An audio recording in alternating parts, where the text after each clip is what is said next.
All righty, guys. Welcome to Volume 3 of Bullpen Diaries. This is when the Red Corner boys kind of take a little pause in the season, go to our diaries, and talk about the bullpen, one of our favorite parts of Phillies baseball. Gentlemen, let me read our most recent diary entry. Dear Diary, it has been some time since I last wrote to you. Mostly things have been good. The Phillies made a blockbuster trade at the deadline for Jhoan Duran, signed veteran reliever David Robertson, and Jose Alvarado has served his time. He'll be returning to the team in a couple of weeks. Now we have the pieces. We're just trying to figure out where we need to put them and who's going to be left out. Duran has had 2 appearances so far. Slim, I'm going to start with you on this one. How is the expectations? Has he met them? Where are we at with Duran? Duran has met and exceeded every single expectation, and he is not a good player. He is a great player. The reason I say he's a great player is because he does the 2 things that all great players do. He simplifies the game and he shortens the game, right? We're now, it's like almost having a tush push, right? We're not going 10 yards. We're now only going 8 yards, and we only really got to go 8 innings because we got this man at the end. And I can't see this guy blowing a save all year. I can't see it happening. Love it. So that's where I am. Yeah, I mean, he's just been lights out, no pun intended, with his entrance. But, I mean, first 6 pitches, he has the fastest pitches in the league this year, 103. So, clearly he's the acquisition we needed. And it just gets better. Like, starting pitching right now is not where we want it to be. But with him being in the end, it really shores up. Like, just got to solidify who you put in between them. And we'll get into that. Now, we'll get into that. And Slim, I love the way you put that with it. It simplifies the game, right? And it really does. So that was down to the second part of one of my question was going to be is what does having a consistent closer really do to the team, right? From a manager's standpoint, I'm just going to steal what you said, Slim. It simplifies it, right? It makes it that much easier. You don't got to think about, okay, who's coming up at this point of the order or, who's has rest. No. Duran's going out there and he's going to throw 103 miles per hour. It simplifies it. Yep. So that in mind, we have a lot of transactions that are coming up, a lot of movement coming up between guys coming in off the IL, etc. So, Bones, who do you think the odd man out is? We got Nola back. Walker might be going to the pen. Who do you think the odd man out is in the coming weeks? So, looking at this list here, and I'm just going to go straight down from ninth inning to like the middle reliever guys. And obviously, Duran and Strom are going to be like the 8th, 9th inning guys, right? Duran's the 9th inning guy. Then you got Strom, Kirkering, till we get to the postseason. Alvarado, he's going to be in there. Robertson is in there. And then the way Taijuan Walker has been pitching in the starting rotation lately, he's going to move to the bullpen. Hopefully he can be a key piece there, right? And then you talked about Joe Ross coming back from the IL. He's going to be in this mix because the 2 guys that are going to be out are Corky Romano, and it sucks because I thought he was pitching well for a little bit, and that's Lazar. Agreed. And then for the playoffs, like, you're going to have possibly Painter, right? Which I'm including him in there, so Lazar would be the odd man out, and Lizardo as another bullpen piece. And he just might be used like Taijuan Walker was the last 2 postseasons. Like, he's on the roster, but he probably is not coming out of the bullpen. I like how Bones went through and listed people who think he's going to be the odd man out. But there's going to be 14 pitchers come the postseason. 5 are going to be the starters. So we know that's going to be Wheeler, Sanchez, probably Suarez, Nola as the 4th, and then Lizardo as your 5th. So there's 5 right off the bat. So now there's 9 guys. Here are automatics. Duran, like you said, Strom, Banks, Kirk. I forgot about Banks. Yeah, that's a huge one. I guess at that point, and let it ride. That includes me crossing off Lazar and Romano. But with Romano, like, how does that work? He Yeah, I gets didn't paid. include Alvarado You didn't include Alvarado. So getting off of the playoff roster. that's the wild card, right? Alvarado. Let's talk about Alvarado for a second, right? Because all this stuff's kind of blending together, right? So let's just simplify it, right? We're going to work our way back from the ninth inning. So we got Duran, right? Duran's going to be the ninth inning guy. We know that. So let's fast forward 2 weeks, 2 or 3 weeks. Alvarado's back. He's back on the big league roster. Do you think they're comfortable putting him in the high leverage situations from Jump Street? Or do you think they're going to ease him into that, maybe start him the 6th, 7th, as opposed to the 8th? I don't know what they're going to do. This is one of the weirdest situations, especially since we got Duran. It's a big one, though. Right. Especially since we got Duran. If we keep gaining ground, I don't know. I think we got to be. I'd rather see Strom getting the more high leverage stuff for the reps. If we're in a tight race like we are as it stands today, it's only 2.5 games. Then yes, Alvarado has to be like your 8th inning guy. All right, with Strom having the mental awareness that come postseason, he'll be getting more of those reps and being okay with that. I think Strom understands that kind of stuff. But if we get up 5 games, 6 games, and it's the middle of September, then I start using Strom, Kerkering in those spots and giving Alvarado more of, you don't want to say like a rest, but something along those lines, right? Sure. But I think talking about simplifying the game, we get in the closer, everything gets thrown out the window because of the Alvarado situation again. So this might be a situation, and I'm hoping it's not, but it could be a double-edged sword. He kills us for months because he can't play, and then he kills us because now we're trying to work him back in, you know? Yeah, and you know how wild he gets, and I guess we'll see that down in his minors ramp-up game. So we'll see what his controls like there, but it's totally different when he comes back up here. But yeah, I would start him early, and then I would keep him in them situations like Chris said because he's not going to be on that postseason roster. So when it comes down to late inning games, we want these guys to be ready for that playoff atmosphere, and we know come September we got a lot of division games, and that's going to be a playoff atmosphere because the Marlins are in the thick of things here, and the Mets are going to be are right behind us. So definitely use it for Kerkering, Strom, Banks because of the lefty, depending on he was used like the night before between Banks and Strom, you know. And if he's not going to be on the postseason roster, Bones, like either Lazar, maybe Lazar, Romano, Tanner's hasn't been consistent, so who even knows if he's going to be coming up? But like I you was going said, to bring that up. we still got 2 more spots, I think, to fill. Yeah, I mean, I honestly think we could spend 15 minutes on this whole Alvarado situation because I always try to put myself in the manager's shoes, and I really don't envy his position in this because this is how it goes, right? None of this matters. All this October stuff doesn't matter if you don't win in September. And that's not just like a cliche. That's just the truth, right?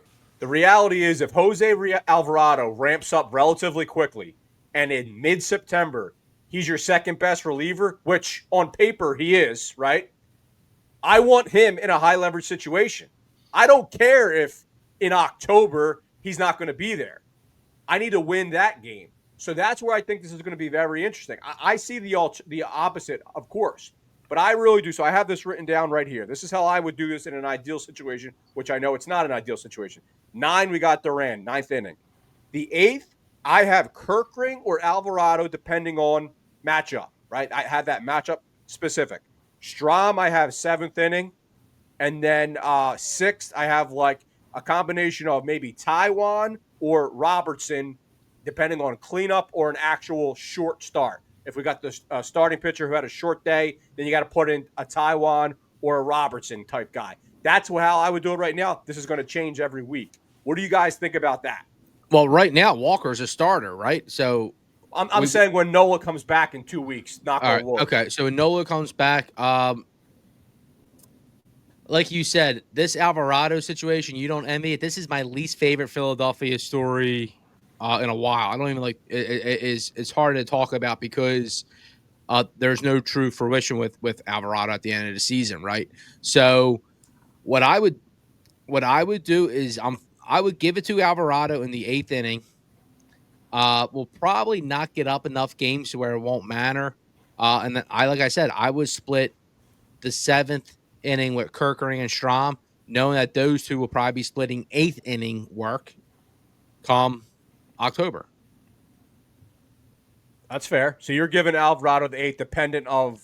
Well, this is why I'm giving Alvarado the eighth because we're going to get to it now, and I don't want to go overboard here, but this is why. Yeah. I think, and I know there's still the haters out there. I still think we see Painter. I still think he can be a guy in the eighth inning. Yeah, I'm more of like against you leaving it to Strom and Kerkering because of them big situations. I mean, Alvarado is going to definitely help us in the stretch run, and there's going to be times we can use them in the high leverage spots. Right. But them high leverage spots could be also in the seventh inning where we're using them. So I'd rather just keep them guys knowing their role in the eighth inning, keep them there, and instead of using Alvarado there when he's not going to be there. But just because with the way the health of the starters is, we might be using Alvarado more come September because right now we don't know what's going on with Ranger, what's going on with Wheeler's arm situation, and whatever the hell Nola's going to come back with. It's a good distinction you make, and what I was talking about was the cookie cutter save opportunity situation, right? Yeah. The starter gives you 6, the middle reliever gives you 1, setup gives you 1, closer comes in, right? That's the scenario I was talking about, the classic Bradledge 48 for 48. All right, but what so about we have especially with this rotation? What about the scenario where the starting pitcher goes 7, and now you have Alvarado, Kerkering, and Strom all at your all on your belt to use for the eighth? Who are you using then, Bones? Let's say September. Let's say we're 4 games up. That's what I'm saying. I'd rather use Strom and Kerkering because they're going to be in them situations come the playoffs. Yeah, so that's where I'm not with you because at their peak, who do you trust more on the mound, Alvarado or Kerkering? Well, we don't know. Well, at their peak, it's Alvarado, but we don't know if he's going to be at his peak come that time. That's not what I asked you, though. And we do know Alvarado does get a little wild in certain spots. Yep, he does. And pass balls are very easy to come by with him. So no, you're right, and I have concerns about his ramp up as it is. I'm with you there, Slim. What do you think about that? Like I said, it's my least favorite story in a long time because I feel down because how beautiful of a thing would it be, like Bones said, if we knew we would have Alvarado for the playoffs and we could have the best of both worlds. We could have the steady closer with the Undertaker theme song that we all love, and then Rob Thompson could have the guy that he can plug in the 7th, 8th, or 9th, whatever he thinks the most critical time of the game is, and be Mr. Analytical. We could get the best of both worlds, but we're going to have to be patient and get that next year, it looks like. So, yeah, I want to see what they do, and I hope it works. I'm happy I'm not making a choice. What do you think about Luzardo being the future Alvarado in the playoffs? Meaning he goes to the bullpen and he gets the Alvarado looks. I absolutely hate it. I don't think Luzardo has the mental fortitude to come out of the bullpen. We're talking about a guy who was changing his facial hair in the middle of a game. And everyone just implies, oh, he goes to the bullpen, he can ramp up his velocity a mile or 2 per hour because he doesn't have to sustain it over 5, 6, 7 innings. And they act like you guys said with Alvarado, oh, he's going to be able to control it better. We have no idea. The Luzardo fans, they're going to tell you that he was more of a finesse guy to begin with. So I hate the idea of Luzardo coming out the pen. And then the other one that we beat this one a few times is his ability to keep guys on base. I don't. In this day and age. So then, what are we going to do with him then? Is he just not going to pitch in the playoffs? That's what I said earlier. He's going to be like Taiwan was the last 2 years. He's just going to be on that roster. If somebody goes down, they'll use him. If not, he's Yeah. just going to see I you think, next year, buddy. and what ends up Fair. happening is we end up seeing more. We use more starting pitching depth than we realize, especially those early rounds in the playoffs. Oh, So he'll, 100%. he'll probably get he'll probably get a starter or two, and that will be it. And listen, we love to brag all year about how our starters go the longest, most amount of innings, but now we're starting to pay the price of that, right? We got Ranger who's fallen off a little bit. We got Wheeler who's going to get MRIs on his shoulder. So we're paying the price for that. But knock on wood, hopefully that doesn't happen in the playoffs. But let's close on this, boys. Slim, you alluded to this earlier. Andrew Painter, the obligatory Andrew Painter comment.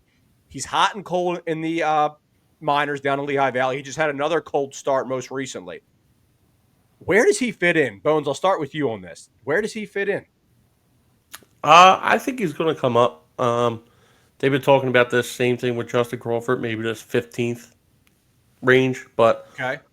for now, I think he's going to come up. But he's going to take Luzardo's spot just because the way he's pitching, Interesting. and maybe they can get him acclimated to that bullpen role, Luzardo. But I think he's going to come up like this last start he had. Didn't have the command he wanted, but apparently a couple of the runs were because of a misjudged fly ball from Justin Crawford. Yeah. So there's this.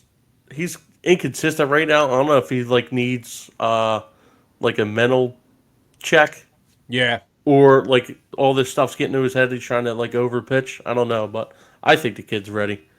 It's been a long 2 years where he should have been up then and he got hurt. So So you think he's going to be a starting pitcher for the Phillies sometime in August?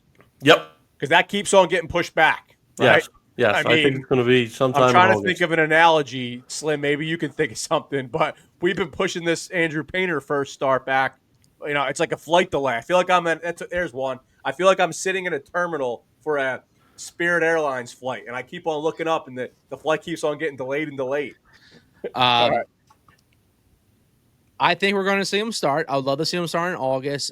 So I think we're definitely going to see him by September, and then we're going to see what this looks like heading Now in. he's on a September plan. He was on the September plan now. Well, Jeez. Bones gave you the August plan. I'm giving you the September plan. All right. All right, come in. I mean, I'm ready. Walker's been too good. I mean, I still see him getting a regular season start and then being used in the bullpen in the postseason. That's all. Okay. That's All all. right. So a ramp up. So final thoughts there are you guys have him ramping up as a starter and then being used as an extra arm in the bullpen. Yeah, because we've seen how the playoffs gets, right? It gets mucky and dirty, right? You just need arms at some point. So yeah, that's true. Yeah, and it all depends on how like when the Phillies wrap up either division or like a wild card spot. Good Because point.